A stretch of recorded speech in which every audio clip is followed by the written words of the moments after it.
So this week we're talking about the word nourish. Yeah. I love that word. It just is a good word to say. And we really tried to live that out in so many ways. So like nourishing people on a arts level with music and visual arts and many other different mediums. Yeah. We tried to do that on a like communicating level, relational in words and stuff. Yeah. But the big thing is the plate of food. Yes. Like Coming to the table. yes, I think that was one of the big things that I realized was like what you put on your plate is one of the most powerful acts in terms of how it impacts and changes not just us on a metabolical and psychological level, but also the world around us. Yes, definitely. And that for me was just this whole thing of nourishing our bodies and ourselves, but also nourishing the world around us in the choices that I make about how I'm putting food on my plate and that kind of stuff. Yeah, and am I choosing food? We did a whole series on soil health. That's right. A couple years ago, and am I nourishing like the planet? Yes. By the foods that I'm choosing. Yeah. Am I providing something that is bringing nourishment that's going to feed and grow?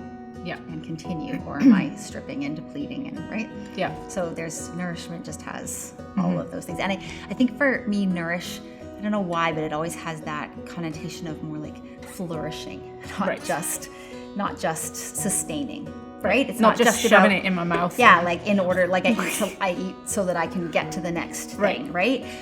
But there's something that's it's like the difference between like chugging a Coke and having a really fine glass of wine, right? Like there's just one is like energy to get me going, and the other, but don't do that. Please don't. That's not in any way don't do.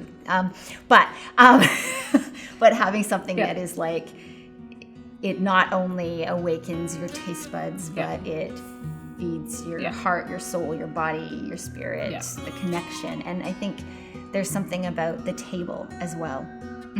With nourishment, that when we sit and we eat in connection with another person, and we share that, you share the gift of the food that you make, and you share right, there's something that just feeds all the parts of you, which is just a beautiful thing. There was this whole thing, I remember creating the poster that sat on the bar: slow food, slow eating, slow down, breathe.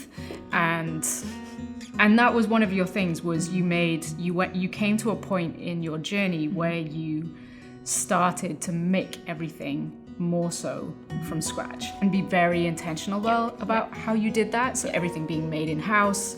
There was also, I remember creating the menus because we decided that we were going to work with local farmers and local producers and try and support that local food network, because there's something really important to that act, I guess.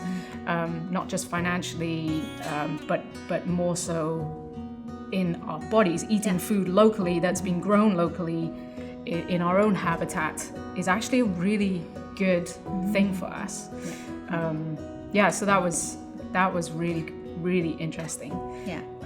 And I think there's something, as I have grown and learned in my own personal journey, as well as becoming more immersed in food all the time, of like what feeds us.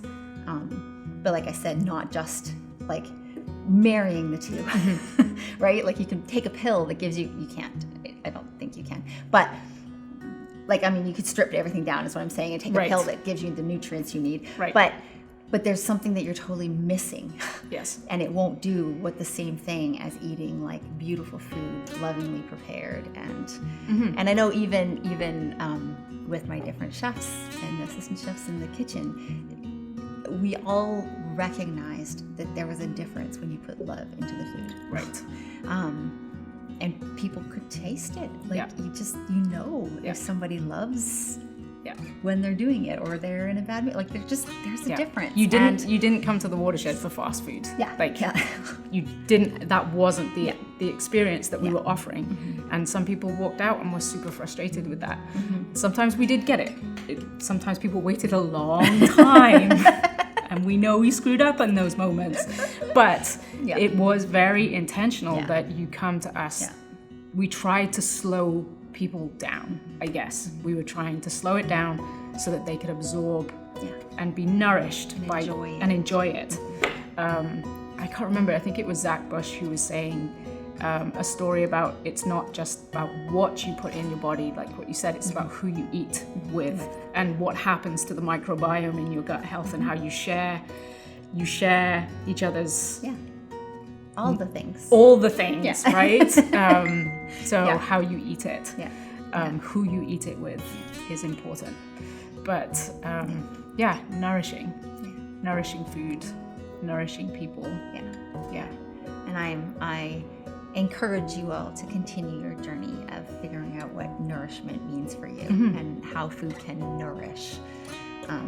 One of the most exciting things for me during this whole COVID thing has been watching people actually get back in the kitchen and bake and make food and find a love of actually doing that themselves, because there's something so magical when you use real ingredients and you like make something and then you sit and you enjoy it with your family or the people that you love or friends and it's where the magic happens.